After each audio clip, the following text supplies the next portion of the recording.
ասենք միջազգային հեղինակավոր արտադրող կազմակերպությունը ինձնից հանդիպում խնդրի, ես մտածեմ, որ երևի այս կազմակերպությունը ուզում է Հայաստանում ներդրում անի կամ ինչ անի, ասենք կազմակերպությունները հերթով գան ասեն, գիտեք ինչ, ձեր երկրում մեր այս ապրանքն են կեղծում, այն ապրանքն են կեղծում, ես ինչ անեմ։ Ինչ անեմ ես։ Հետո գալիս ենք ասում չէ, էլի դե որ հիմա տենց մի անգամից կներեք արտահայտության ռիչակը քաշենք, պրոբլեմի առաջ կլինի։ 2018 թվից ես ամեն ամիս ասում եմ, չի լինի տեն ժողովուրդ, չի լինի, պետքա կառավարության նիստում եմ ասել եմ մենք մեր մտածողությունն է պետք է փոխենք։ Այն Հայաստանում չի կարա կոնյակ արտադրվի։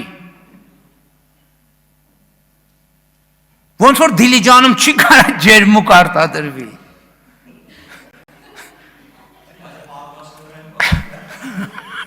Նենց է Հայաստանում չի կարա շամպայն արտադրվի, հասկանում եք, կներեք,